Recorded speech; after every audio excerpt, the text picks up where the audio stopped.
welcome to the Excel Still More podcast. I am your host, Chris Emerson, and we are here to talk about tips and strategies that you can employ to deepen your faith, improve your relationships, and just get the most out of your life. Thank you for joining. Let's get started.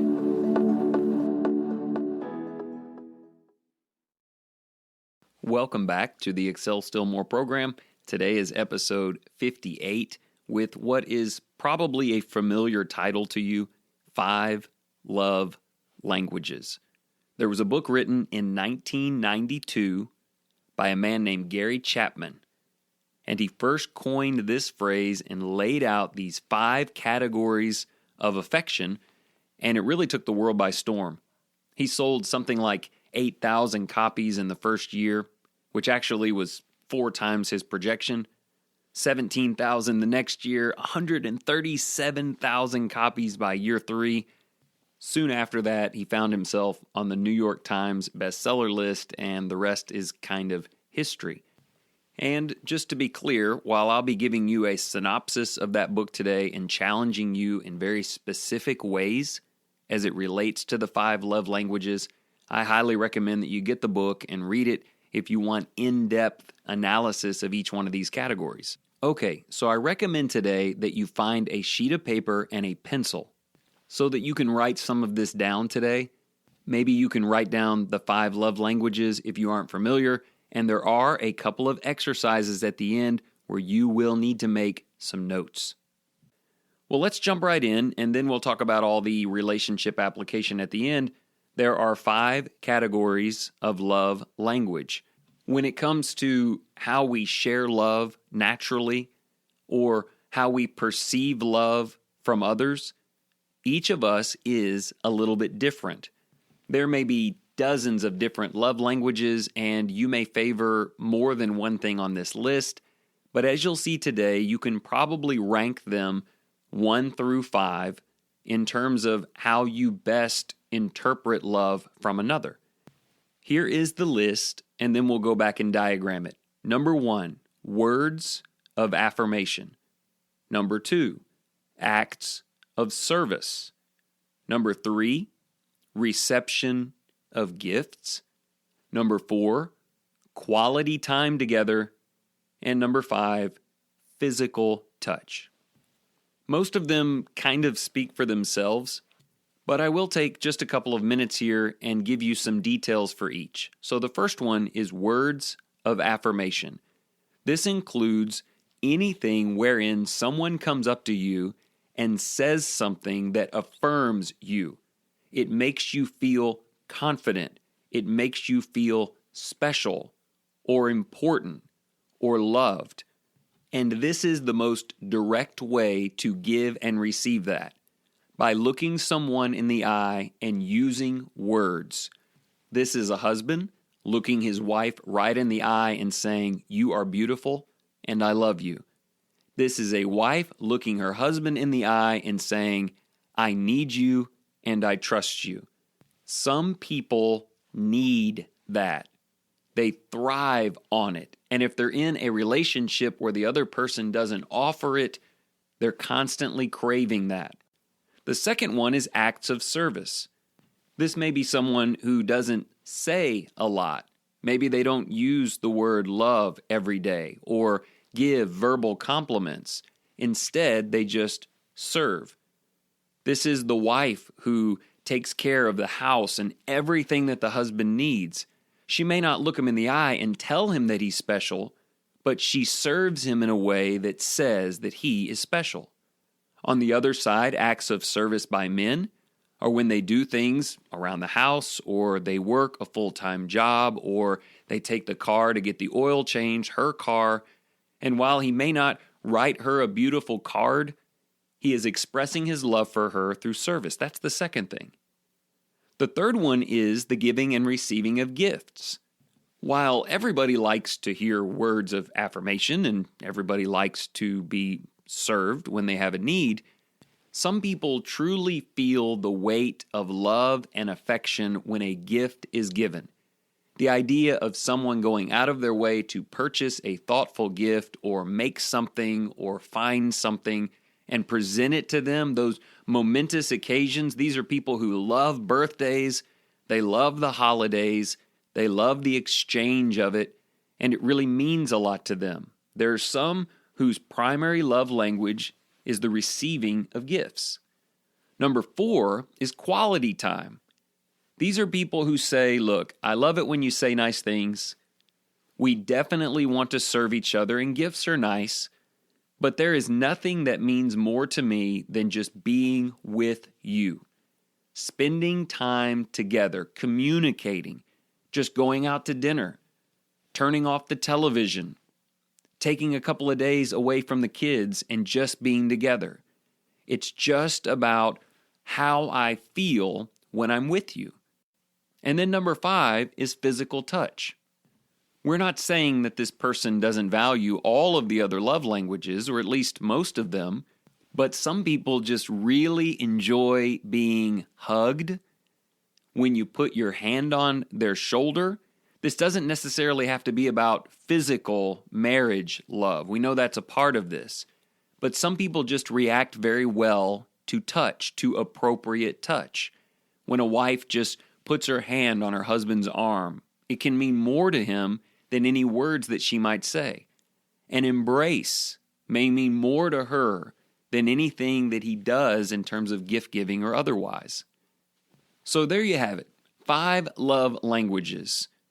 Now, before we look at how to use that to our advantage, which I think is extremely important in marriage and actually even important in other relationships as well, more on that at the end, I want to first talk about why this often goes wrong. It seems pretty simple, right? You find out the love language of the person that you love, and you speak in that language. They find out the love language of greatest value to you, and they communicate with you through that form. That sounds really simple. Let's just all do that. Well, it's not always the way it works. Here are a few things going on when it goes wrong. Number 1 is when people skip episode 58. They say, I don't believe in all that love language stuff, and love is love, and love is just something that you feel and appreciate because of who they are, and it doesn't matter how you interact or whether you figure out what matters most to them. And so an episode like this or a book like that is just unnecessary to these folks. Now, the sad reality is, in most cases, they are not getting the most out of their marriage or their friendships, and pride is right there in the center of it. Basically, it says, however I want to show love is the best way to show love because it's the way I want to show it. And the sad truth here is everybody in that relationship misses out. That person does, and more specifically, their significant other. It's just kind of self-centered to me. But that is one of the problems when someone just isn't interested in learning about things like this. Here's another problem, though. When I determine my primary love language, I determine this is the way I like to receive affection, and then I'm going to make 2 enormous mistakes. Number 1, I will not tell the other person. I will not communicate with my wife about this. I will keep being upset when she doesn't understand what I want. I will keep devaluing her when she tries to show love for me, but it doesn't align with what I prefer. I will keep it to myself. That would be a massive mistake. The second mistake is like it. I determine my primary and secondary love language. It makes the most sense to me, and I determine that everybody else must have that exact same list. So in particular, in my marriage, if I choose physical touch and quality time as my number 1 and number 2 ways of showing love, those are the only 2 ways I will show love to my spouse. I'm projecting. I'm saying the way I want to receive it is the way I want to give it. And so I'm not interested in knowing what her language is or what would please her the most. I'm just giving her what I want because that must be the right thing. Now it becomes frustrating for me and for her as I'm making all this effort and it's just not really resonating with her. And yet I'm really trying to send her a signal, aren't I? If physical touch is the one thing that means the most to me, who cares if it means anything to her or not? I'm going to touch her on the arm, put my arms around her, embrace her whenever I can, because I'm trying to get her to wake up and see that that's what I want. Well, I know this for sure. That strategy is ridiculous. I think we can do much better than that. Over the last 20 years, I've spent a fair amount of time in counseling sessions with couples. And it is amazing to me how many people have been married a long time and do not understand what each other values or how to meet the needs of those demands. And really, they just haven't talked about it. Sometimes it's been a decade or 2 decades, and it's never really become clear. So let's work on that. I've got a few minutes left with you, and I want to give you a few very specific exercises as it pertains to marriage, and then let's broaden it out a little bit. So let's start with you. I want you to write down or make a note of your primary love language and your secondary love language. Out of the 5, words of affirmation, acts of service, reception of gifts, quality time, and physical touch, pick the thing that means the most to you, just you, and the thing that comes in a close second. Now that's important. Now you just hang on to that for a little while. We'll talk more about it in a minute, but it is important that you think through that so that you'll know exactly what to communicate to the other person when the time is right. All right, the second exercise I deem much more important. If you are in a marriage, write down or note your spouse's number 1 love language and secondary, or the top 2 out of the 5 that mean the most to them. Don't ask them, not yet anyway. Just see if you can figure it out. Take time outside of yourself. Forget about your list. Don't try to project that on the other person. The chances of those 2 things aligning up perfectly are not very high, mathematically speaking. But just based on what you know about them, what would mean the most to them? Now then, before we find out if you are right or not, I say we try it out. So don't go home tonight and say, hey babe, what were your 2 love languages? Like what really connects to you out of these 5? Because this is what I guessed and I want to see if I'm right. That would ruin all the fun. Let's not do that. Instead, in the next day or 2, do something. In fact, do 2 things that directly communicate to them on what you believe to be their love languages. So if you think that you think that his primary language are words of affirmation, then sit down and tell him how important he is to you and communicate with words you're meaning.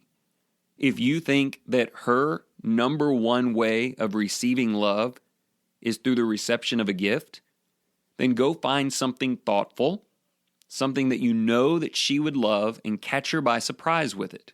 Go ahead and make this 2 separate events when you display what you think is her number 1 or his number 1, and then also when you put on display the secondary love language that you've chosen. All right, then, sometime after that, maybe that night, maybe the next day, whenever you think it's right, sit down with them and talk about this episode, or at least talk about Gary Chapman's book, The 5 Love Languages. Lay all 5 of them out on the table and ask your spouse 2 questions. Question 1, ask them, what would you say are the 2 that mean most to you? And see if it matches up. And by the way, whatever you think their answer should be, their answer is what they give. You can't say, no, you need to fix that because I like your language to be something else. But it will be interesting to see if your guess and your demonstration resonated with them and matches up to their answer. And then ask them this, what do you think are my 2 primary love languages? I can tell you from experience, This is an important exercise, and I don't think it's going to go sideways on you. It may go sideways, in which case, blame it all on Gary Chapman and Chris Emerson and just move on and forget about it. But I have a strong idea that it will be a great comfort and revelation to you and your spouse and bring you closer together. Okay, really quickly to recap. Of the 5, write them down. List your top 2. List your spouse's top 2 by your guess. Demonstrate those 2 things toward them, and then sit down and ask 2 questions. What connects best with them, and what do they think connects best with you? But listen, I've been thinking about this. Why does this have to be limited just to marriage? I think probably because the 5th one is physical touch, and because the book was written largely to help marriages, we think that this is about that kind of romantic connection and can't be utilized. I'm not so sure about that. I've been thinking this week about my 2 teenagers. I love them. I love them both. They're great kids. And I really, really do love them. But it's just a weird time for me as a parent and for them as teens, and sometimes time can go by without love being communicated. So in a very appropriate relationship kind of way, what if I went back through this process and said, okay, my daughter is 18. What resonates with her the most? Words of affirmation about how great she is, me doing something that services a need that she might have, giving her a gift, just taking her out to dinner, or sitting down for a conversation, or maybe even a warm embrace, like we used to do all the time when she was little. It would be a mistake for me as a parent, number 1, to ignore all that and just let these years fly by, not worried about whether or not she knows I love her. That would be a huge mistake. Secondly, it would be a mistake for me to decide how she receives love and then limit myself to only those things. Maybe I can try the same thing, even with my 15-year-old son. What's the best way to show him I love him?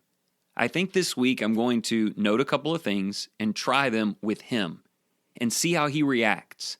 And then, I'll go out and shoot some hoops with him. And while we're out there, I'll kind of introduce this. It'll be a little sappy, 5 love languages. But in some way, I want to find out, hey man, how do you know that I love you? Like, what really shows that to you? And I may be surprised by what I hear. So it looks like I've got my plate full this week, and maybe you can try some of this as well. Just remember the goal here: beautiful, love-filled, productive relationships. God has filled us with love by addressing our greatest needs. Let's seek to do that with others. If you need a place to start, take some time today and consider the 5 love languages.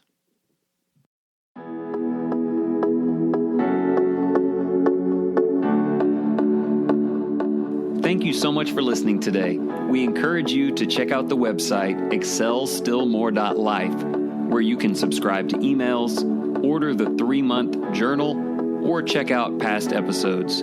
As always, please consider sharing this with people in your life who you think we can help. And whatever you do today, in the name of the Lord Jesus Christ, excel still